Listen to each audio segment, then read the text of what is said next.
أعوذ بالله من الشيطان الرجيم بسم الله الرحمن الرحيم.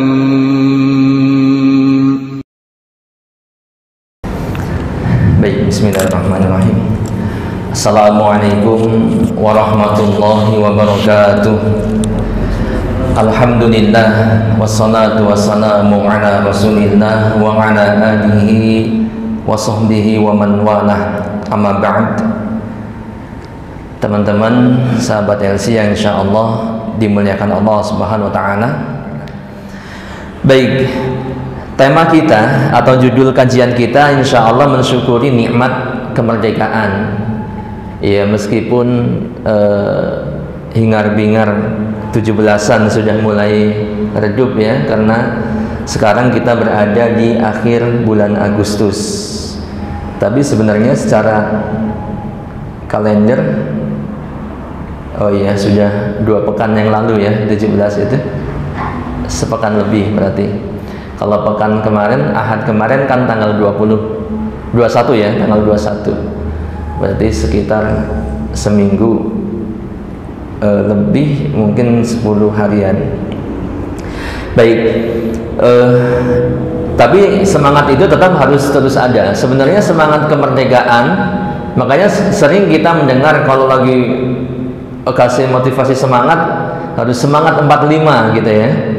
Artinya semangat kemerdekaan, semangat 45 ya, perjuangan para pejuang di tahun 1945 atau dari sebelum itu kan semangatnya luar biasa. Sehingga ini menjadi motivasi kalau kita menyemangati teman-teman, ayo semangat dong, semangat 45 gitu kan. Dan itu sebenarnya tidak harus atau tidak hanya ya pada momen bulan Agustus saja. Ya, sehingga sekarang pun walaupun Agustus akan berlalu, tetap kita harus semangat. Nah, berbicara tentang kemerdekaan atau sebelum masa merdeka, Indonesia itu kalau kita kembali lihat ya sejarah, kita bisa searching atau browsing di internet. Indonesia itu pernah dijajah oleh sekurang-kurangnya 6 negara. Ya, 6 negara. Saya sebutkan di sini. Ada Portugis, Spanyol, ya, kemudian Belanda, Perancis, Inggris, dan Jepang. Nggak ada Arab, nggak ada. Jadi Indonesia tidak pernah dijajah oleh negeri Arab. Cuman sayangnya yang dibenci ya oleh orang-orang kita justru malah Arab yang dibenci. Padahal yang menjajah bukan negara Arab. Kan begitu ya. Portugis ini di tahun ya kurang lebih 86 tahun, 1509 sampai 1595 ya, tepatnya di daerah Maluku, kemudian meluas ke Pulau Jawa ya, singkatnya begitu. Kemudian Spanyol pernah menjajah kita di selama 71 tahun, di tahun 1521 sampai 1692 ya. Kemudian Belanda itu yang kita tahu selama ini kan konon katanya selama 346 tahun gitu ya, lama banget gitu. Cuman belakangan ini ternyata ada yang meragukan atau ada yang membantah bahwa bukan selama itu. Cuman kita nggak tahu berapa tahun lamanya, sebab ya menurut mereka yang membantah ini tidak ada peninggalan ya penjajahan Belanda katanya. Padahal selama itu 346 tahun, dari tahun 1602 sampai 1602 sampai 1942. Ini tepatnya di Pulau Jawa, Sumatera, Sulawesi, dan Papua. Ini Belanda. Kemudian Inggris 5 tahun ya, 1811 sampai 1816. Yang terakhir adalah Jepang selama 3 tahun, 1942 sampai merdeka 1945 ya. Jadi kalau di total dari 1 sampai 6 itu ada kurang lebih 436 tahun Indonesia di bawah cengkeraman penjajah. Ini waktu yang sangat lama ya tentunya gitu.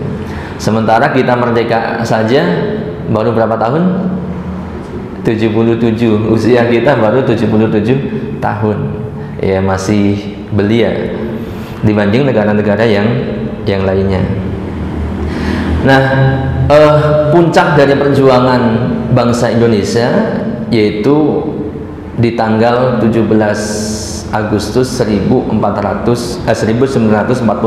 tadi ya, tahun 45 ya, di mana bangsa Indonesia menyatakan kemerdekaannya. Setelah apa?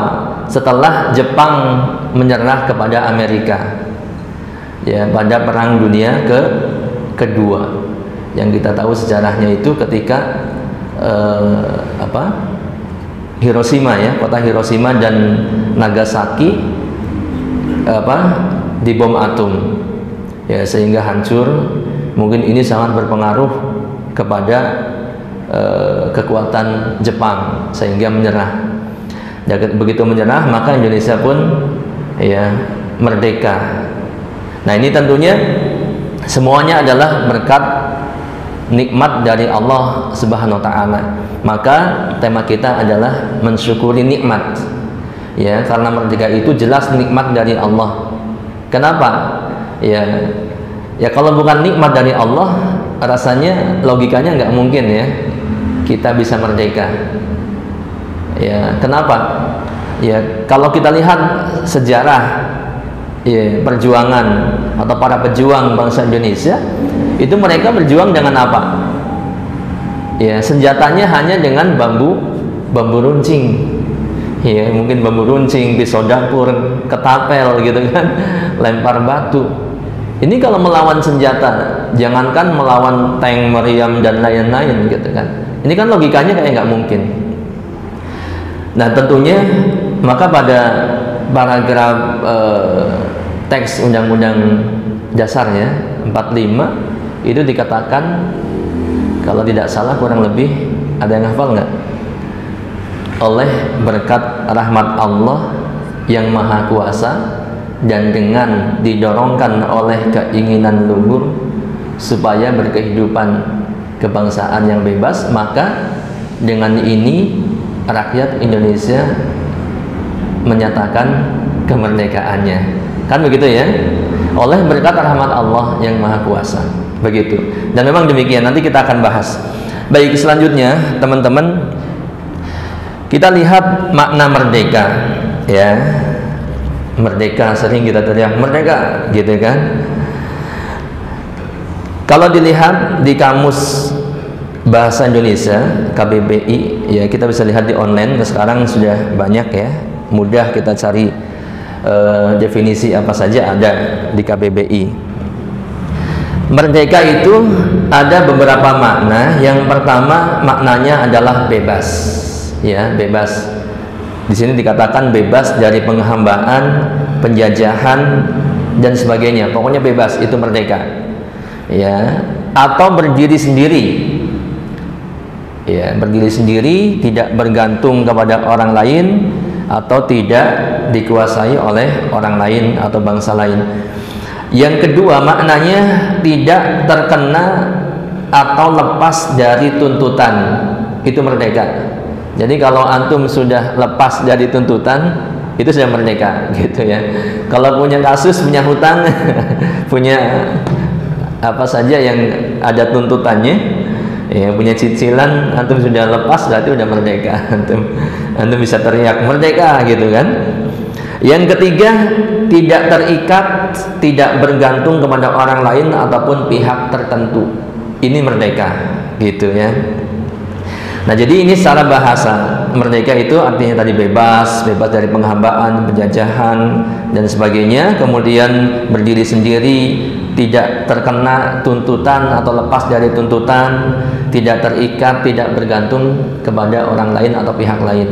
Nah, ini merdeka. Adapun proklamasi kemerdekaan Indonesia, ya, di sini dikatakan ini berarti terbebas dari penjajahan maupun penindasan bangsa asing.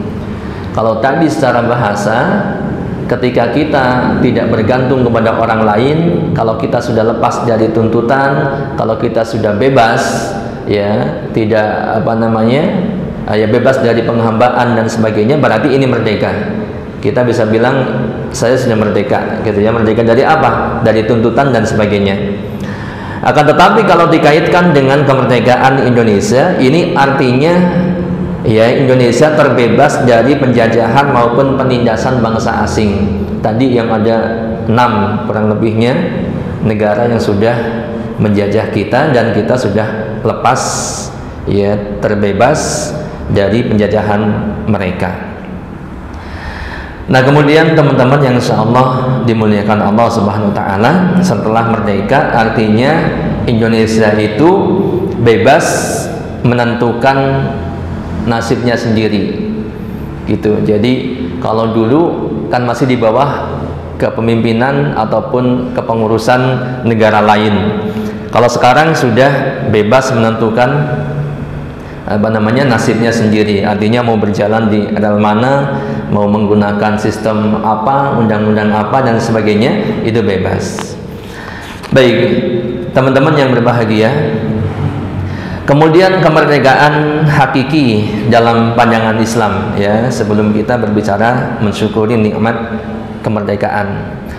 Kalau tadi berbicara tentang kemerdekaan bangsa Indonesia atau kemerdekaan secara umum, maka yang dimaksud dengan kemerdekaan hakiki di dalam Islam, ya, ini terwujud ketika manusia terbebas dari segala bentuk penghambaan dan perbudakan oleh sesama manusia ataupun sesama makhluk, ya, bukan hanya manusia sebenarnya.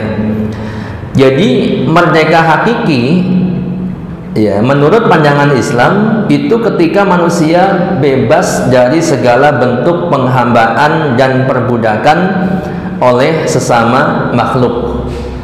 Ya, kalau perbudakan boleh jadi sama manusia atau mungkin makhluk lain seperti jin memperbudak manusia. Kan bisa, ya. Karena manusia sangat bergantung kepada jin atau meyakini ada kekuatan jin tertentu, ya, sehingga dia bergantung kepada jin dan akhirnya jin itu memperbudak manusia. Kalau penghambaan itu bisa terjadi pada makhluk, ya, sesama makhluk, manusia kepada makhluk lainnya, bukan hanya kepada sama manusia atau kepada jin saja. Boleh jadi manusia kepada binatang. Ada orang-orang yang menyembah binatang, ya, banyak, bahkan sampai sekarang masih ada. Kalau antum mau lihat kepercayaan di India misalkan, ada bahkan yang sampai menyembah tikus, kecoa. Kalau sapi itu mending, ya, gede ininya, tikus disembah gitu, diyakini mempunyai, ya, tadi sifat-sifat ketuhanan sehingga disembah. Nah, penghambaan itu bisa kepada selain manusia, bisa kepada menghambakan diri kepada malaikat, ya, kepada, kalau manusia kepada jin, kemudian kepada pohon-pohon, ya, binatang, ya, kemudian apalagi mungkin benda-benda, batu-batu, patung-patung dan sebagainya. Nah, ini ketika manusia sudah bebas dari semua itu, penghambaan dan perbudakan kepada sesama makhluk, maka ini disebut dengan kemerdekaan yang hakiki. Ya, baik. Nah, misi kemerdekaan yang hakiki ini pernah ditulis oleh Rasulullah SAW kepada penduduk Najran. Ya, jadi misi kemerdekaan hakiki ini pernah beliau sampaikan melalui surat kepada penduduk Najran. Kalau kita lihat penduduk Najran itu secara geografis dia berada di antara Saudi Arabia, ya, berbatasan dengan Yaman. Jadi antara Saudi Arabia dan Yaman. gitu ya. Konon katanya di sebelah selatan Saudi Arabia.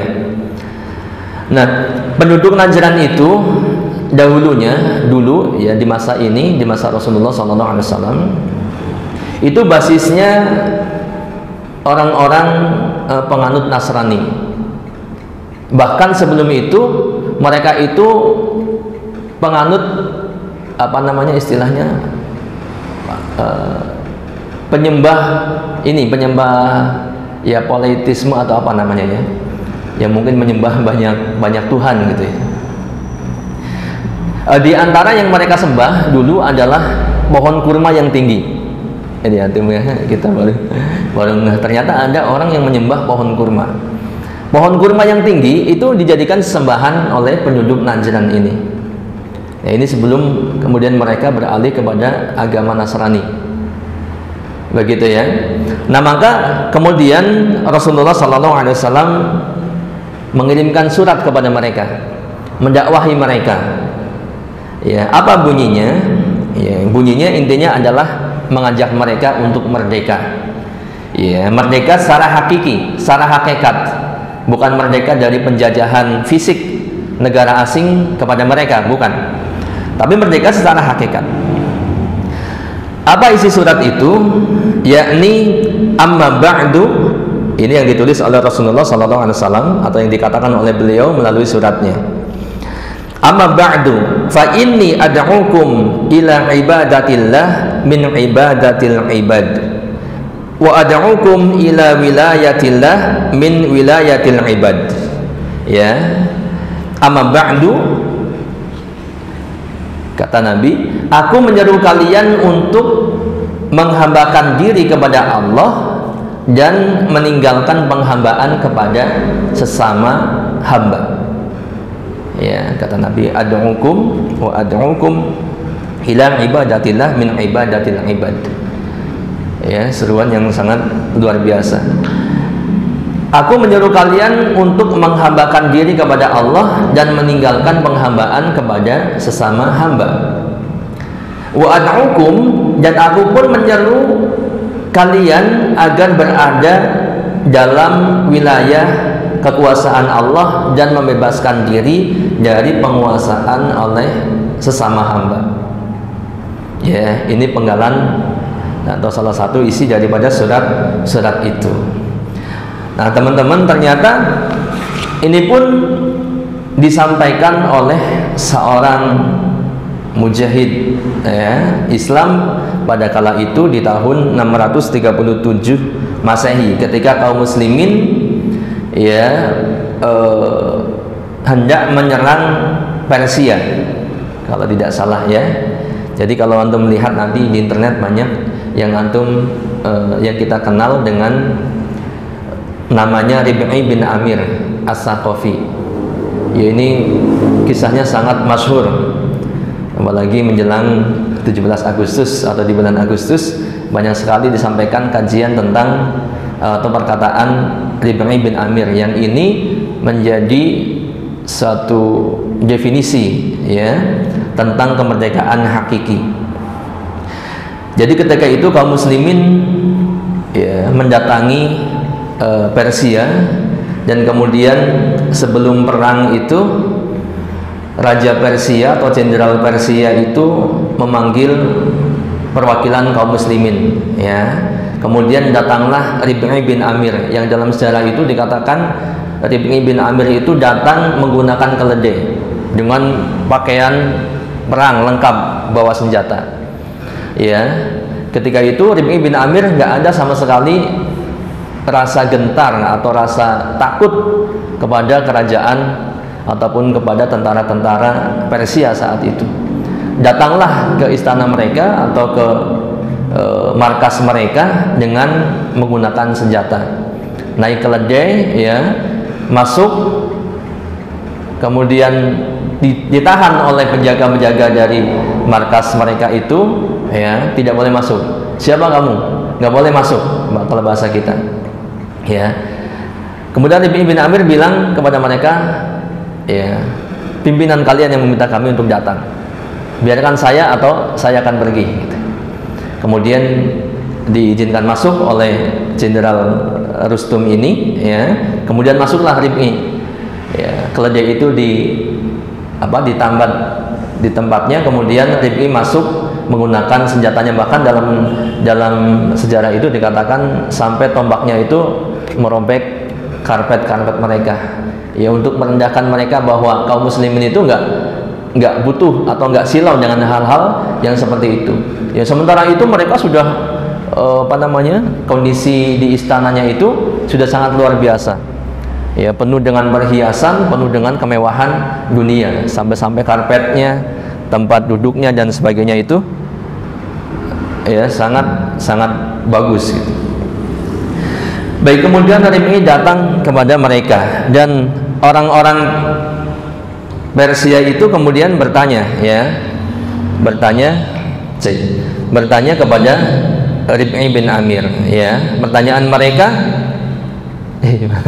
berubah ya suaranya, ya, kurang enak ya. Pertanyaan mereka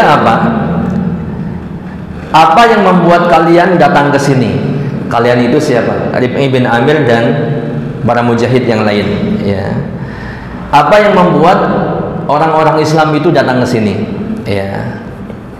Maka Rib'i bin Amir menjawab kepada mereka, nahnu qaumun ibta'asanallah linukhrijal ibad min ibadatil ibad ila ibadati rabbil ibad. Kami adalah kaum yang diutus oleh Allah untuk memerdekakan manusia dari peribadatan kepada sesama manusia menuju peribadatan kepada rabbil ibad, kepada Rabbnya manusia, yaitu kepada Allah. Wa min jawril adyan ila adlil Islam, ya, dan dari kezaliman agama, ya, kepada keadilan Islam. Wa min jawril adyan ila adlil Islam wa min dikid dunya ila sa'atid dunya wal akhirah, dan dari sempitnya dunia kepada keluasan dunia dan akhirat. Ini misi yang dibawa oleh pejuang Islam saat itu, ya, yaitu memerdekakan manusia dengan kemerdekaan yang hakiki, ya. Nahnu qaumun ibta'asanallah linukhrijal ibad min ibadatil ibad ila ibadati rabbil ibad. Kami adalah kaum yang diutus oleh Allah untuk memerdekakan manusia dari peribadahan kepada sesama manusia, kepada sesama hamba, menuju peribadahan kepada Allah. Wa min jawril adyan ila adilil Islam, dari kezaliman agama-agama kepada keadilan Islam. Wa min dikid dunya ila sa'adid dunya wal akhirah, dari sempitnya dunia menuju luasnya dunia dan akhirat. Itu semua ada di dalam Islam, kan begitu, ya. Ini kemudian yang disebut dengan kemerdekaan hakiki, ya. Baik, kita ringkas saja.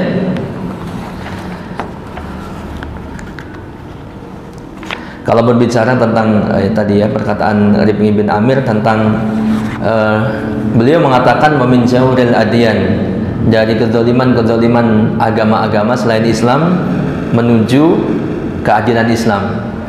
Maka jelas bahwa agama-agama selain Islam semuanya adalah kezaliman isinya, ya. Karena agama selain Islam, yang pertama, kezaliman yang terbesar itu adalah syirik, dan agama selain Islam itu jelas mereka menyembah selain Allah.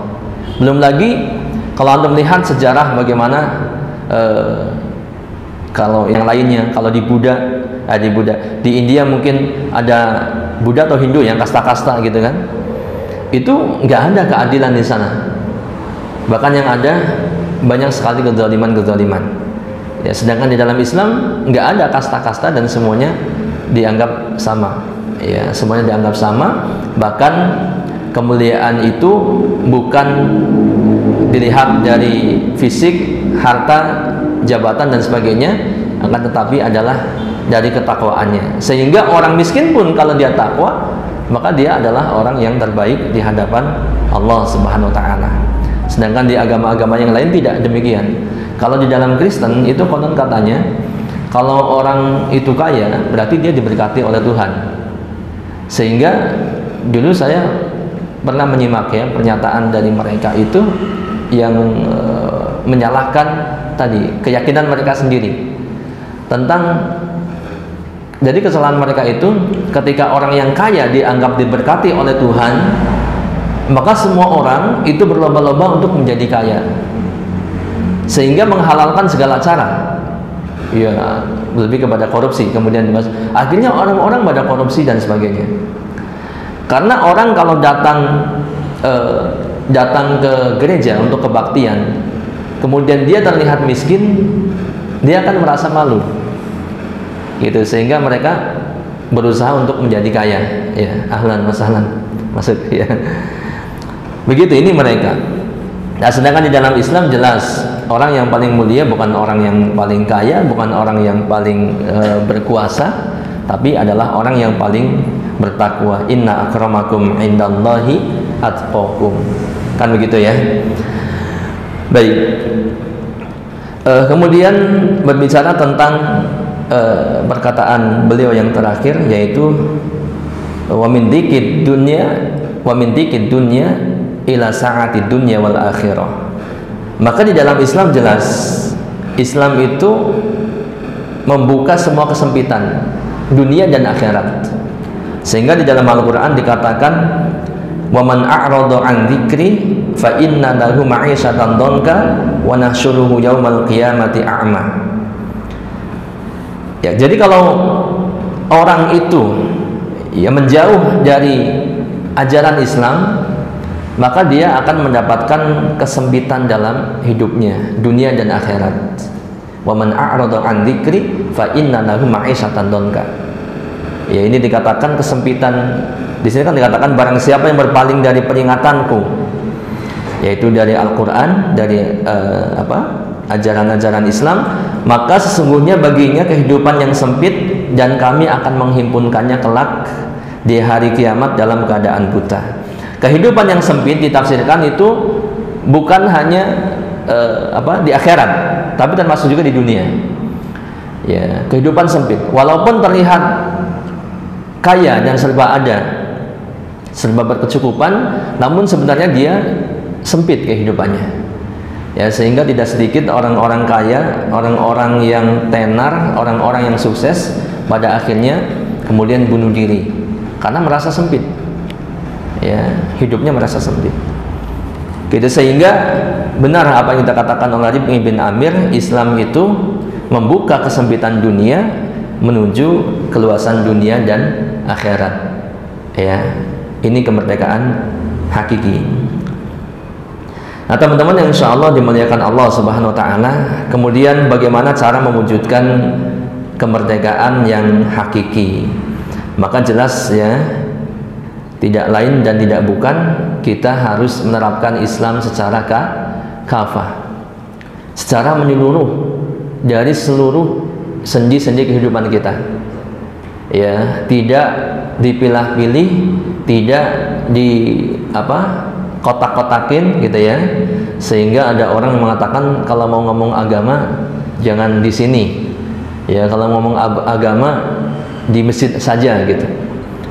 Kan nggak sedikit orang yang kemudian begitu. Padahal perintah Allah Subhanahu Wa Taala adalah menerapkan Islam secara kafah. Ya ayyuhalladzina amanu dkhulu fi silmi kafah wala tattabi'u khutuwatis syaitan innahu lakum aduwwum mubin. Wahai orang-orang yang beriman, masuklah kalian semua ke dalam Islam secara kafah, secara menyeluruh semuanya, dan Islam itu mengatur semuanya. Ya, jadi A sampai Z, dari yang kecil sampai yang besar atau yang besar sampai yang kecil, semuanya diatur di dalam Islam. Nggak ada yang tertinggal semuanya. Ya, sehingga lengkap, nggak ada yang bilang mau ngomong Islam atau jangan bawa-bawa agama ke sini, karena semuanya diatur. Ya, semuanya diatur. Tentang muamalah dunia pun diatur dalam Islam, bukan hanya masalah ibadah saja. Baik, mensyukuri nikmat kemerdekaan, ya. Kemerdekaan yang kita peroleh, bangsa Indonesia peroleh itu, ini setidaknya mengandung dua makna, ya teman-teman, yang ikhwan maupun yang akhwat, mengandung dua makna. Yang pertama, kemerdekaan sebagai nikmat. Yang pertama, ya, jelas kemerdekaan sebagai nikmat itu adalah jelas nikmat dari Allah Subhanahu wa taala. Yang kedua, kemerdekaan sebagai amanah. Ya, sebagai apa? Sebagai amanah. Baik, yang pertama, kemerdekaan sebagai nikmat. Maka ini jelas bahwa kemerdekaan adalah nikmat Allah yang sangat besar. Sebab dengan nikmat ini, bangsa Indonesia itu bisa hidup lebih baik dari masa yang sebelumnya, lebih mulia, lebih berwibawa. Kan begitu ya? Lebih apa lagi? Lebih bermartabat. Antum, kita bayangkan sejenak lah di masa-masa sebelum merdeka. Walaupun kita hanya bisa lihat via layar televisi ya, via film. Kalau sekarang Anda mau searching di YouTube, insya Allah ada banyak kita ya. Misalkan film perjuangan, film Janur Kuning atau apa dan sebagainya. Kalau sekarang udah jarang di setel di TV. Kalau dulu waktu saya masih zaman-zaman sekolah suka nonton itu. Ya, bagaimana ketika bangsa Indonesia dijajah itu sangat luar biasa sulitnya. Ya, banyak orang-orang yang berpakaian hanya pakaian apa? Pakai celana pendek yang sudah nggak layak, ya, yang itu mungkin bahannya juga dari karung goni. Kemudian perempuannya pun begitu, banyak yang kelaparan, orang-orang kelaparan, cari makan susah. Ya, kemudian ada istilah disuruh kerja rodi, romusa gitu kan, kerja tapi nggak dibayar, bahkan ditendang-tendang, belum didolimi, perempuannya banyak yang diperkosa dan sebagainya. Itu sangat mengerikan, sangat memprihatinkan, sangat menyedihkan gitu. Ya, kebayang. Nah, kemudian begitu merdeka maka bangsa Indonesia bisa hidup lebih mulia. Maka ini nikmat yang sangat luar biasa. Ya, di zaman dahulu atau di zaman kalau terjadi perang, itu jangan antum, kita sering gaya-gayaan ya, seolah-olah kita udah hebat, udah kuat, pengennya perang terus gitu ya. Padahal perang itu gak ada enak-enaknya. Antum lihatlah sekarang di negara yang konflik gitu, yang terjadi apa? Ya, rumah-rumah hancur, gedung-gedung hancur, kadang listrik juga mati. Ya, mungkin di Ukraina sekarang kondisinya begitu ya. Walaupun zaman sekarang lebih modern daripada zaman dahulu, tapi tetap saja kesulitan itu. Banyak orang mati, keluarga kita pada mati, adik kita mati, ayah ibu kita mati, coba. Ya, apa antum bayang bagaimana sulitnya mereka. Dan begitu merdeka maka ini adalah nikmat yang sangat besar dari Allah Subhanahu wa taala, dan semua itu dari Allah. Jangan ada yang mengira tadi seperti di awal tadi saya sampaikan, kalau bukan karena nikmat dari Allah, Arul, itu tadi itu mau kajian jenazah kali. Coba antum tanyain di atas gitu. Baik, kita lanjutkan ya. Jadi kemerdekaan itu nikmat dari Allah Subhanahu wa taala. Kalau bukan nikmat dari Allah, rasanya nggak mungkin merdeka, gitu ya. Tiba-tiba dapat nikmat Jepang, Hiroshima dan Nagasaki dijatuhin bom atom sehingga hancur lalu lantak semuanya. Mungkin tersisa tinggal beberapa orang saja. Ya, ini menggoyah kekuatan Jepang yang sedang menjajah Indonesia. Sehingga Jepang menyerah, nggak ada kekuatan, sudah Indonesia pun dapat nikmat kemerdekaan ini. Ini dari Allah Subhanahu wa taala.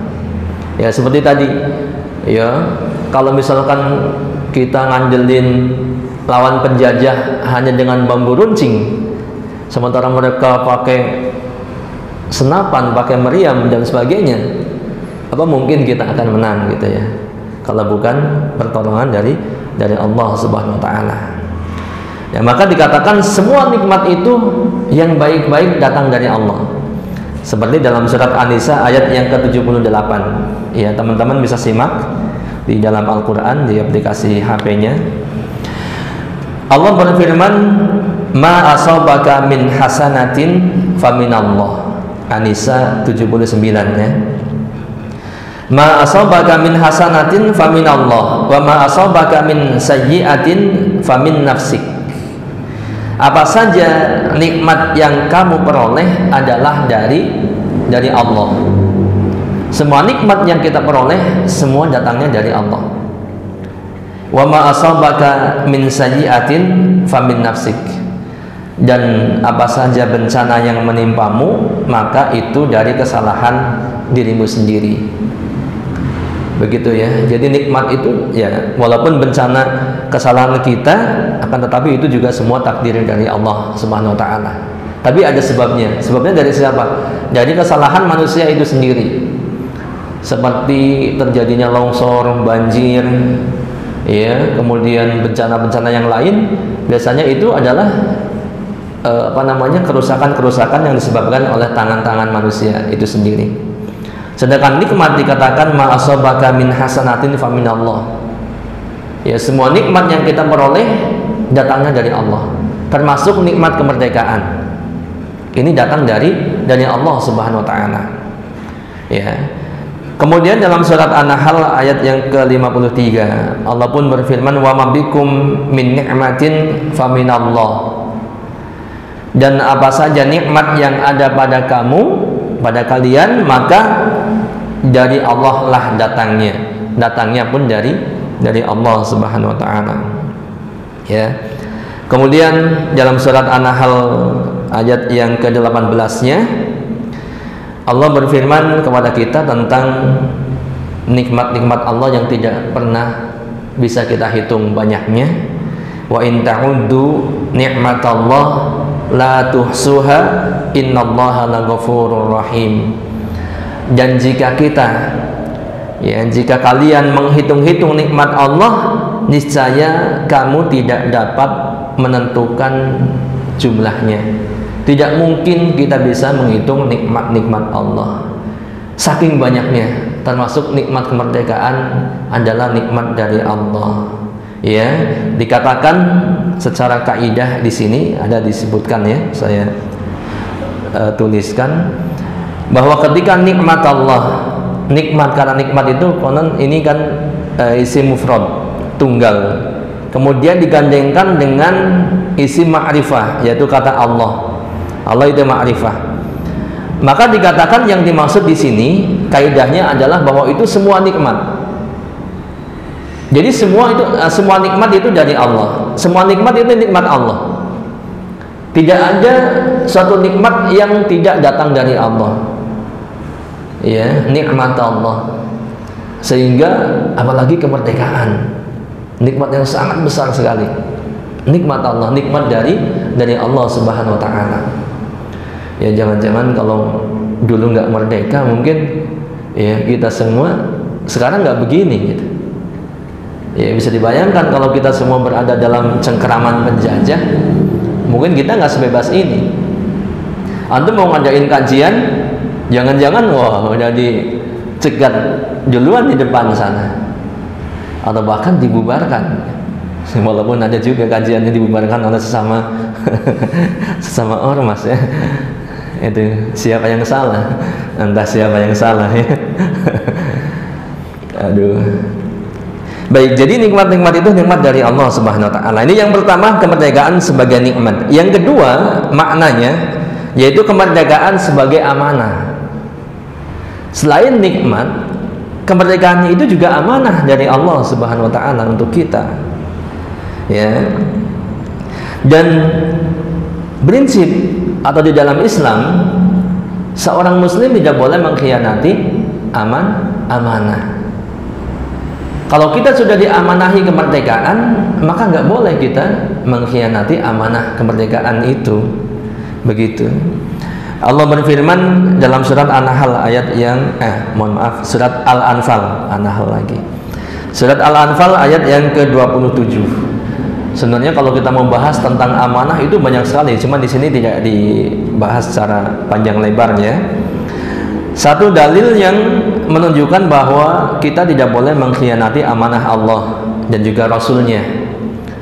Allah berfirman, ya ayyuhalladzina amanu la takhunullaha war rasul wa takhunu amanatikum wa antum ta'lamun.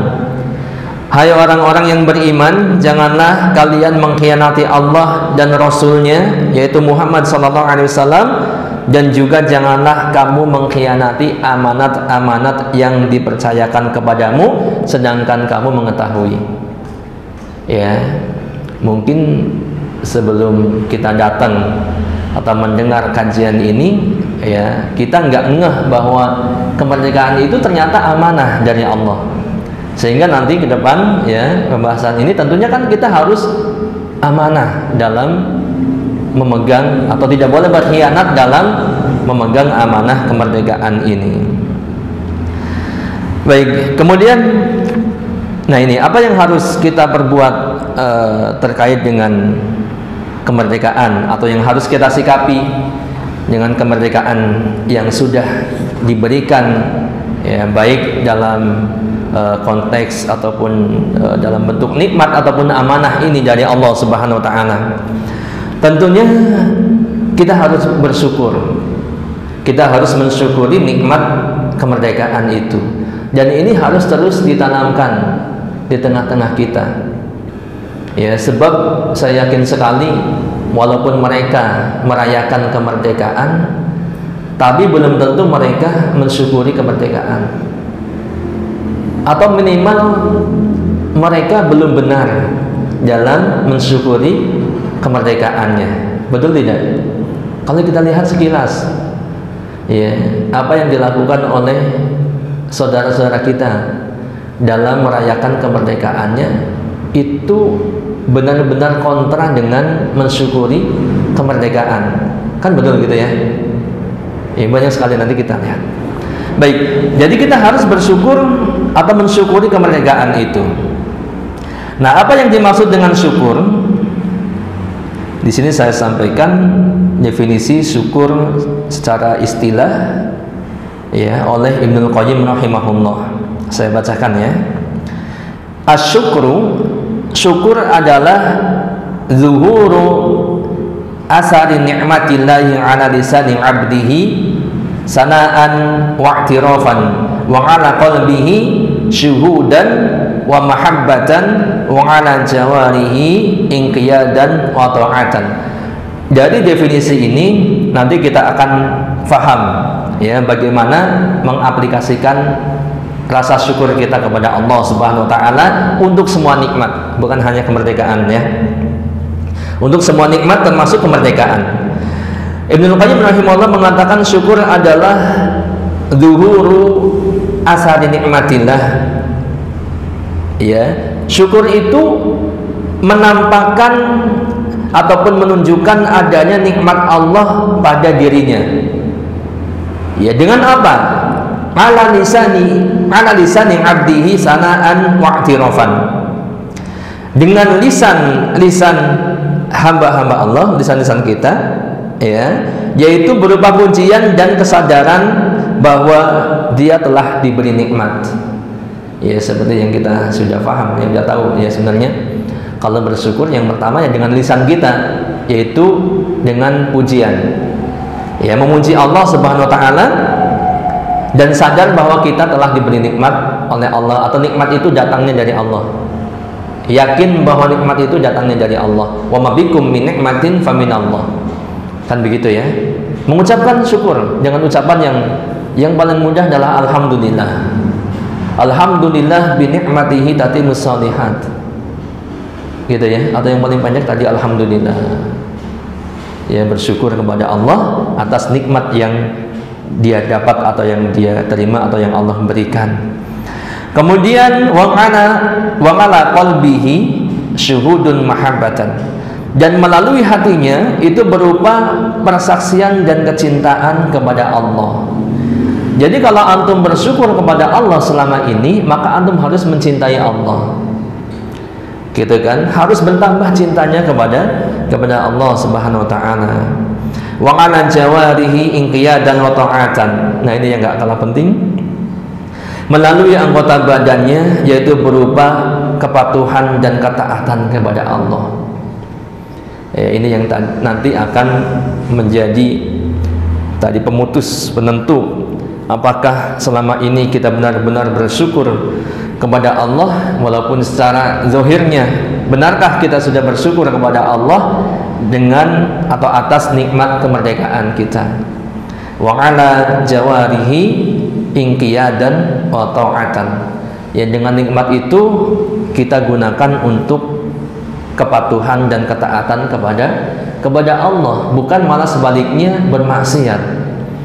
Dan yang terjadi di tengah-tengah masyarakat kita, ya, yang konon mereka mengatakan mensyukuri nikmat kemerdekaan, merayakan nikmat kemerdekaan, tapi nyatanya justru sebaliknya, ya, bukan mensyukuri malah bermaksiat kepada Allah. Contohnya apa? Banyak sekali pelanggaran-pelanggaran yang mereka lakukan. Ini bukan dalam rangka membenci mereka, tapi ini menasehati saudara-saudara kita. Contoh seperti misalnya banyak terjadi di karnaval-karnaval ataupun perlombaan-perlombaan Agustusan, bapak-bapak yang menggunakan pakaian wanita. Banyak nggak? Banyak sekali ya. Sekarang kan ya ada medsos, jadi banyak kita dapat informasi. Di kampung-kampung kita sendiri, teman-teman kita posting di Facebook, teman-teman kita posting di grup WA gitu ya, ini karnaval di kampung kita gitu kan. Kalau kita lihat, ya Allah, bukan hanya satu dua, banyak sekali bapak-bapak yang pakai baju istrinya, mungkin pakai daster, pakai pakaian wanita. Sebaliknya, yang ibu-ibu pun ada yang pakai pakaian laki-laki. Ya, pakai pakaian laki-laki, pakai adat laki-laki yang Jawa itu kan tahu ya, yang ininya pakai ini. Kalau mau jadi pengantin biasanya terus bajunya juga baju laki-laki, kemudian kalau di kayak orang-orang Jawa, Jogja ya khususnya, itu bawahnya pakai batik ya. Ini batik laki-laki gitu ya. Itu ibu-ibu pakai laki-laki. Ya, sebaliknya yang bapak-bapak pakai perempuan. Ya, padahal di dalam Islam itu kan nggak boleh ya, laki-laki memakai pakaian perempuan atau sebaliknya perempuan memakai pakaian laki-laki. Ini dikatakan dalam hadis itu Allah melaknat orang yang memakai laki-laki memakai pakaian perempuan, perempuan memakai pakaian laki-laki. Laki-laki menyerupai perempuan, perempuan menyerupai laki-laki. Itu dilaknat. Kalau dilaknat berarti itu dosa, bahkan dosa besar. Kan definisi dosa besar itu adalah dosa yang mendapatkan hukuman di dunia dan akhirat. Di dunia dapat had hukuman seperti contoh membunuh, maka dia dibunuh. Itu berarti membunuh dosa besar. Atau di akhirat diancam neraka, gitu. Atau di dunia dia mendapat laknat. Berarti tadi yang laki-laki memakai pakaian perempuan, perempuan memakai pakaian laki-laki, itu kan dilaknat. Berarti termasuk dosa besar. Ya, perbuatan itu mendapat laknat, maka itu dosa besar. Dan itu mereka sebenarnya ada yang tahu mungkin, ya, mungkin juga banyak yang nggak tahu. Ya, tapi ini realita masyarakat kita bahwa cara mensyukurinya itu seperti itu. Padahal kalau kita kait-kaitkan dengan kemerdekaan kita, apa hubungannya pakai pakaian kayak gitu dengan kemerdekaan kita? Kan nggak ada sama sekali kan? Ya, kita yang tahu itu, ya Allah, melihatnya itu geli gitu ya. Nggak senang, nggak ketawa sama sekali, malah sedih. Tapi orang-orang yang ini pada ketawa. Ya Allah. Ya, apalagi kemudian dangdutan lah, goyang-goyang lah, joget-joget. Bahkan di upacara nasional ya, upacara kebangsaan Indonesia, upacara kemerdekaan Indonesia yang di pusat itu pun ada joget-jogetnya setelah upacara. Anda melihat kan postingan-postingan itu? Kalau nggak salah nggak tahu pas Farel ada di situ atau ya, tahu kan Farel? Iya, yang jadi juta apa sih pelajarnya? Nanti bilang dalik. Ya, saya juga hafal lagunya, potongannya sedikit hafal. Tapi itu ya begitulah. Mereka juga joget, padahal habis upacara yang sangat sakral, terus kotori dengan joget-joget. Ya, makanya ada Habib yang mengatakan, wah ini melecehkan kemerdekaan ini kalau begitu. Ya, belum lagi di kampung-kampung bagaimana biduan joget-joget, kemudian ya Allah joget-jogetnya lebih kepada porno. Ya, kemudian disawer oleh laki-lakinya. Ya ngeri pokoknya, ya. Kemudian lagi perlombaan. Perlombaannya pun menjurusnya kepada perlombaan yang begitu. Ya, seringlah postingan-postingan ada banyak sekali. Ada yang mecahin balon, ya, laki perempuan kan, nggak tahu suami istri atau bukan. Suami istri pun seharusnya nggak boleh begitu. Ditonton oleh banyak orang, kemudian diviralkan di medsos. Ini lomba begini, panitianya nggak pakai otak gitu. Makanya kalau ada orang yang orang bilang kalau beli motor beli juga otaknya gitu. Naik motor ngebut di jalanan, ya beli juga otaknya, maksudnya pakai otak. Panitia pun harus begitu. Kalau nanti antum generasi penerus nih ya kalau mau nyelenggarain lomba Agustusan yang positif gitu, ya, yang membangun, yang memotivasi, yang ada manfaatnya. Jangan lomba Agustusan tadi mecahin balon, laki perempuan di depan, lakinya di sini, balonnya mohon maaf ya, di bokongnya dipecahin pakai apa ya? Pakai apa? Bukan ditusuk begini, ya, dipecahin dibeginiin. Itu kan naudzubillah min dzalik. Ya, pengen mempertunjukkan apa? Porno aksi. Kan begitu orang pada ketawa. Ya. Kemudian apa lagi? Ya begitulah, nggak usah disebutkan lagi. Antum juga insya Allah banyak lihat di postingan anak-anak atau teman-temannya.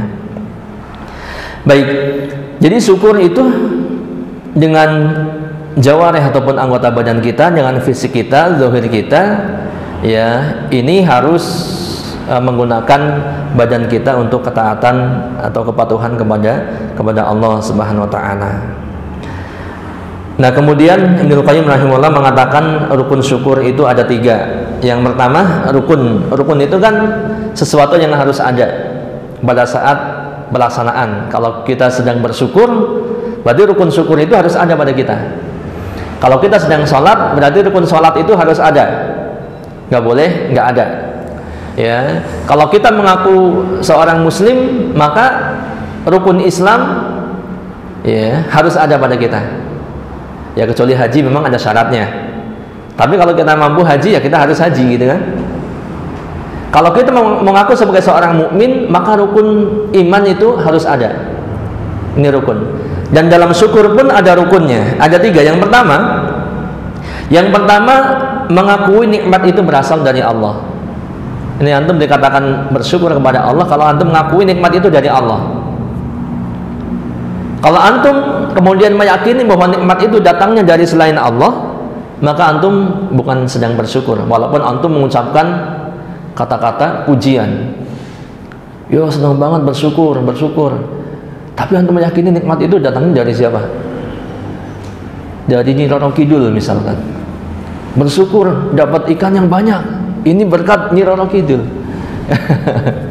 Kan bukan bersyukur namanya. Ya, harus meyakini datangnya dari Allah. Kemudian yang kedua, rukunnya memuji Allah atas nikmat tersebut. Tadi minimal dengan alhamdulillah atau alhamdulillahilladzi bi ni'matihi tatimmus shalihat.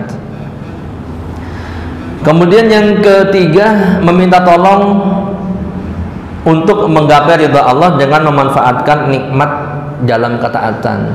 Maksudnya ya, tadi menggunakan nikmat itu ya untuk menggapai ridho Allah. Berarti kalau kita mensyukuri nikmat kemerdekaan, maka menggunakan nikmat kemerdekaan ini untuk sholat, puasa, ya dan sebagainya, maka termasuk juga adalah thalabul ilmi. Hadir dalam kajian-kajian ilmu, antum termasuk mensyukuri nikmat kemerdekaan.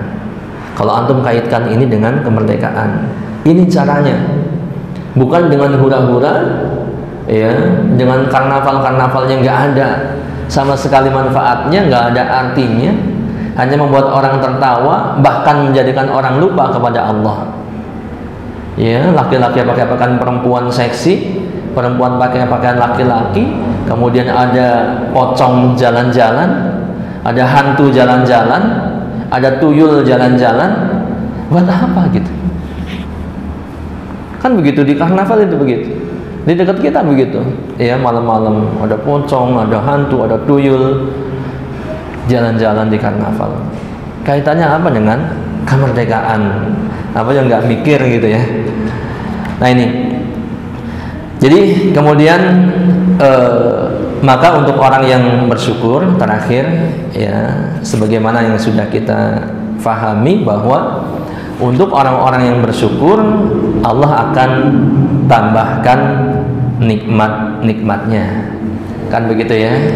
Termasuk kalau kita mensyukuri nikmat kemerdekaan, maka Allah akan tambahkan nikmat-nikmat di dalamnya.